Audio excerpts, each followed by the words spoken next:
Dictation start now.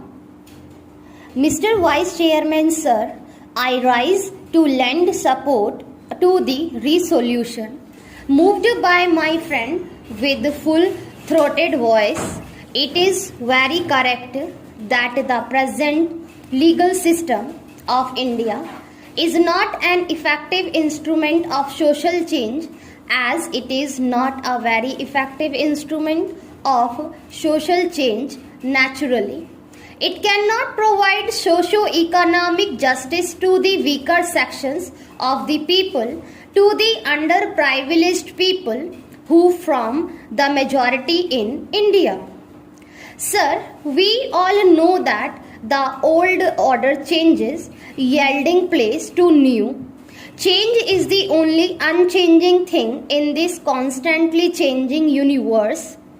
It is not a very happy thing that although we attained independence in 1947, till today we are guided by Anglo-Saxon jurisprudence. We all know that India is a socialist country and goal of socialism has also been embedded in our constitution. Can you achieve this socialistic goal through the present legal system? This is my question. I am sure none can give an affirmative answer. It is a very common complaint among the poor sections of the people of India, the downtrodden masses, the toiling masses, the people who cannot pay for costly litigation, that they are very sacred of going to the court. First they are ignorant, then they have no money, they are very poor. The court of law for them is a sort of jigsaw puzzle. Whenever they go to a court to fight out a case for the redressal of their grievances, they also have the psychological fear. What is that fear? What is the use of going to the court? If I go to the court for fight our case, it will take 3 years to 10 years or maybe 20 years. Who knows?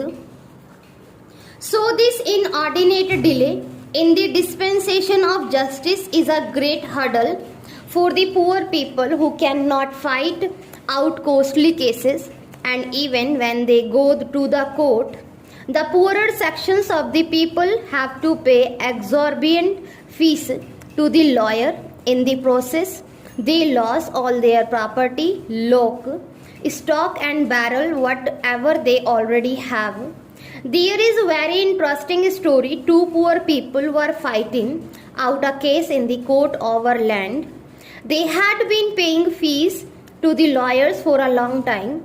If a man gets justice after 20 years, what is the use of this? Now, as far as back 1928, Pandit Motilal Nehru laid great emphasis on judicial reforms, and in the 50s also of the cheap, the old block, Pandit Jawaharlal Nehru harped on the same string. Now when people go to the court day after day, they have to wait. And why? Because some of the people do not know the actual procedures. Some people are afraid of going to the court, and poor people have got a sort of sentiment that these courts are meant for the rich people, for the affluent section of the society, for people with rest and fortune, and it is not meant for the poor. If we introduce this sort of judicial reforms by appointing a commission by which this sort of misgivings and apprehensions are utterly removed from the minds of the poor people of India, the earlier is done, the better it is for our country.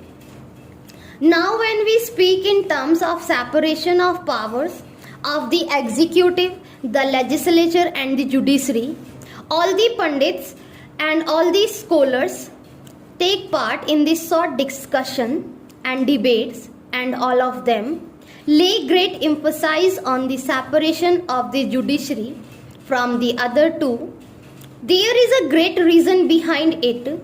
It is very important to know that the judiciary must be kept separate from the executive and the legislative, but the judiciary must be free not in words but in reality. The judiciary has got to be free. Now our beloved Prime Minister has introduced the one new program. There are many schemes under this program, and I have found that under this one new program, lands have been distributed free to the landless people. But what happened the moment the Janta regime came? All the landlords came swooped on them and took away the lands, and those poor people did not get any justice anywhere. So, if justice remains just on paper, if justice is not carried into the field to the poor people of our country, what the value of this justice? I do not find any meaning in it. So justice has got to be made effective, substantial and cheap, and its dispensation must be very fast. Now I have gathered his knowledge that the National Law School of Bangalore has recommended that the law course should be 4 or 5 years. I do not understand the reason behind it.